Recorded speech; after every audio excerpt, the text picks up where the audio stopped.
My name is Nancy Espetia. I worked as a labor and delivery nurse at Edward Hospital for about 30 years. I've experienced the joys and the pains associated with childbirth. I participated in many, many births, and I even had the privilege of delivering a few of my own. Whenever a lady in labor who spoke only Spanish came in to deliver, I would always get called in to assist, though I only knew 4 or 5 words in Spanish. One was for pain, and the other was for push. For more complex problems, I would call my husband Nora at home, who spoke fluent Spanish, to talk to the mother over the phone.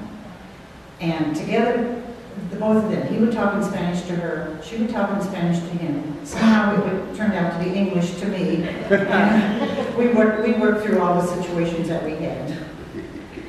Some of the hardest experiences were when I assisted at a stillbirth or a child in physical disability or Down syndrome. One specific time while the doctor was performing an emergency C-section on a stillbirth, she was actually crying, tears rolling down her eyes under her mask during the whole procedure. Afterwards, I gave her a big hug that she really, really needed. Other difficult times were adoptions.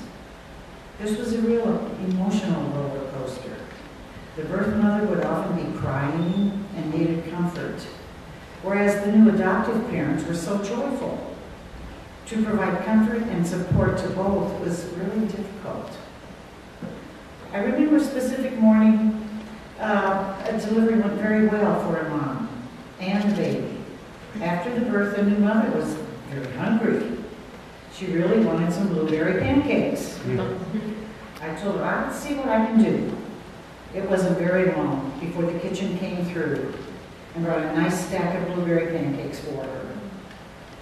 2 years later, she came in again in labor and specifically asked if I could be her nurse. I said, sure. So I helped her again in the delivery of both her baby and another big stack of blueberry pancakes. I was privileged to have a vocation where I could share the joy and the heartache with all of these women going through labor. I really believe God put me there to help them. Thank you.